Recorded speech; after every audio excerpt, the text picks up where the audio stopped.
Friends, next 12 minutes I'll be talking about heart failure and preserved ejection fraction. This is a disease on the rise worldwide.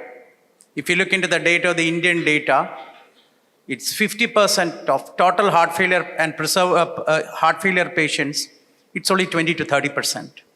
But if you look into the entire global data, it's 50-50. And it's a disease as detrimental as heart failure and reduced ejection fraction. Mortality rate is somewhere around 75% over 5 years, similar to heart failure and reduced ejection fraction. Readmission rate for all-cause readmission rate in 1 month time is close to 20%. Again, similar to heart failure and reduced ejection fraction. And the lifetime risk at 45 years is 1 in 10. Why the Indian data is showing a reduction or less heart failure and preserved ejection fraction? That is not due to the fact that we don't have heart failure and preserved ejection fraction. We are missing the diagnosis in a large number of patients because the diagnosis is difficult. So this, if you see, this is a 54 years old male coronary artery disease. We did the angiography. It was a double vessel disease, diffuse disease, no diabetes. He's a person who had CML, now in remission. Class 3 dyspnea, paroxysmal nocturnal dyspnea, pedal edema, elevated JVP, presence of a fourth heart sound, no third heart sound, no murmur, bilateral crepitations, NT-proBNP elevated, and multiple parameters of echocardiogram. You can see the echocardiogram. The heart is contracting excellently well, but the left atrium is enlarged, the right atrium is enlarged, the IVC is dilated. The heart is pumping well, but the heart is relaxing abnormally. So when the heart is filled with blood, the LV pressure, LV end-diastolic pressure rises, the pulmonary venous pressure rises, the patient goes into heart failure with signs and symptoms. The symptoms, along with signs of either pulmonary venous congestion and systemic venous congestion, or both. So these signs and symptoms of heart failure, this is same for heart failure with reduced ejection fraction and heart failure with preserved ejection fraction. Systemic venous congestion, pulmonary venous congestion. Elevated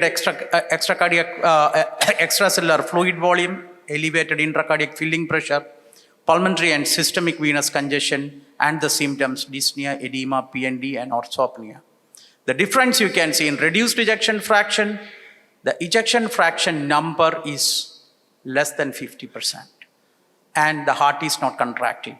On the right-hand side, the chambers dilate, especially the atrial chambers are dilated. The LV contracts well. LV ejection fraction is more than 50%. The filling is abnormal. The filling pressure is high. So this is basically a relaxation abnormality, not a contraction issue.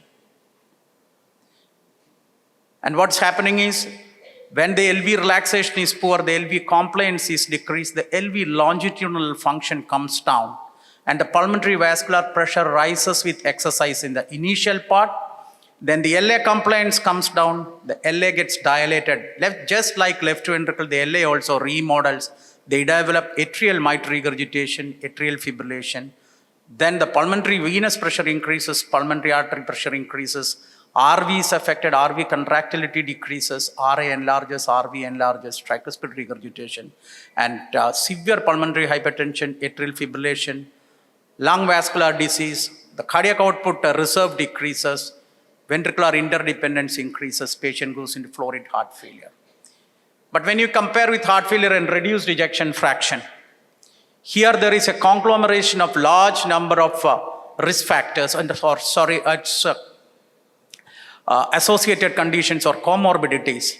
80% hypertensive, 80% obesity, significant number diabetes, CKD, sleep apnea, coronary artery disease, either a macrovascular coronary artery disease or a microvascular coronary artery disease, atrial fibrillation. So this is more or less a systemic disease. In heart failure and reduced ejection fraction, it is the heart that is affected first, and the heart fails. All the other organ failure is following the heart failure, and it is the impact of the reduced cardiac output. Here, multiple comorbidities, and these comorbidities produces a systemic inflammatory state, and this finally attacks the heart, and the heart gets affected. It's not primarily a disorder of the heart, rather it is a problem which affects the heart as a part of a systemic disease. So the heart receives the brunt from systemic issues. So this is the basic difference between the heart failure and reduced ejection fraction and heart failure and preserved ejection fraction. Heterogeneous groups. You can see these are the major 5 clusters. Young patients with a low comorbidity burden, that is 10%. Patients with AF, hypertension without diabetes, around 1/3. The oldest patients with many comorbidities and hypertension, the highest risk, they carry high morbidity and mortality. Patients with obesity, type 2 diabetes, hypertension, and older patients with coronary artery disease, hypertension, CKD, next highest risk group. So these 2 groups in the red line, they are high risk groups. So symptoms and signs of heart failure, LV ejection fraction more than 50%. There should be an objective evidence of cardiac structural abnormality or functional abnormalities. The structural abnormality could be a chamber dilatation, a chamber hypertrophy, or a valvular heart disease. Or a functional abnormality is abnormality in the diastolic function. We usually detect it with an advanced echocardiographic assessment or elevated LV filling pressure by cardiac catheterization and a raised natriuretic peptides. Signs may not be there in all the patients. It may be only dyspnea on exertion, and that is why we underdiagnose a large number of patients with heart failure and preserved ejection fraction. You can see, when you look at the patients with unexplained dyspnea, this is a particular scoring system. And this scoring system, it's very extensive scoring system. That is, anyway, there are large number of scoring systems. Impossible for a human brain to remember all these things. But one thing, with a higher scoring system, the chance of heart failure and preserved ejection fraction is high. So you can see in the heart failure or hospitalization or cardiovascular death, patients with unexplained dyspnea, the scoring system high, the risk of heart failure, hospitalization, and cardiovascular death is high.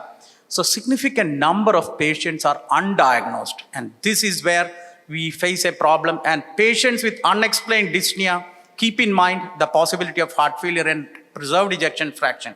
What happens always is the patient is sent for an echocardiography, suspected dyspnea of unknown origin, echocardiography, the ejection fraction is normal, he will be labeled as a non-cardiac dyspneic person. So he'll be sent for assessment of metabolic problem and a pulmonary problem. A significant number may be having heart failure and preserved ejection fraction. So ambulatory patients, you can see at rest, the pulmonary capillary wedge pressure is normal. As he exercises, the pulmonary capillary wedge pressure increases, he becomes symptomatic. So diagnostic confusions in the ambulatory exertional dyspnea patients, it could be heart failure with preserved ejection fraction. All heart failures with a normal ejection fraction are not the classical heart failure and preserved ejection fraction which we discussed. There are something called heart failure mimics. Non-cardiac problems, kidney disease, liver disease, chronic insufficiency, they present similarly. And then another group of patients where there is a definite therapy exists. That is known as cardiac mimics or masqueraders of heart failure. Infiltrative cardiomyopathies like hemochromatosis, amyloidosis, hypertrophic cardiomyopathy, pericardial disease, valvular heart disease, high output heart failure. These are not the classical heart failure and preserved ejection fraction. These are heart failure mimics. Why? Because there is a disease-directed therapy there. So challenges in the diagnosis, clinical presentation is non-specific, many associated comorbidities and confounders. Natriuretic peptides has its own limitations in heart failure and preserved ejection fraction. In obesity, elderly, females, there can be a low NT-proBNP despite heart failure. Not a completely reliable things in heart failure and preserved ejection fraction because of the comorbidities. Early heart failure and preserved ejection fraction, you don't see the full-blown heart failure, you see only exertional symptoms. And there are many possible heart failure and preserved ejection fraction mimics. So the timeline for the treatment, 1980s, so our heart failure and reduced ejection fraction treatment, excellent treatment start coming in by early 90s, then by 2000 we consolidated into good treatment. Those treatments are not much useful in heart failure and preserved ejection fraction. You see, the diagnosis itself came in 1982, 2021, the first randomized controlled trial with a definite benefit, Emperor preserved. 2022, deliver. 2023, step HF and heart failure preserved ejection fraction. 2024, step HF with diabetes and the fine arts. So we have three group of drugs basically with the clear-cut evidence: SGLT2 inhibitor, semaglutide, and finerenone, that is the non-steroidal mineralocorticoid receptor antagonist. Emperor preserved, there is a benefit when compared to the placebo. Deliver dapagliflozin offered a benefit in heart failure and preserved ejection fraction. Though it is a combined endpoint of death and heart failure hospitalization, these are all predominantly benefit in terms of reduction in heart failure hospitalization. And not only that, the benefit was offered quite early. So you can see the deliver, emperor preserve, the combined analysis, there is a benefit statistically significant in terms of hospitalization for heart failure. I still remember Tiny sir we had a discussion on these things. He was telling that, look, the total hospitalization is not less. It's only the heart failure hospitalization. So are you going to really change the trajectory of the heart failure? But heart failure hospitalization begets another heart failure hospitalization. That increases mortality, and reduction in heart failure hospitalization is an important endpoint for all heart failure patients. This is the new data with the semaglutide, select, flow, STEP-HF, and the STEP-HF diabetic group of patients. Randomized trials, you can see the baseline demographics. One group is diabetes, one group is non-diabetic. Predominantly LV ejection fraction more than 45%, BMI more than 30. So these are basically obese patients with the diabetes, one group without diabetes. The first heart failure event, there is a difference. Mortality, you can see there is no much difference. But heart failure event is an important, very, very important endpoint in the life of a patient with heart failure.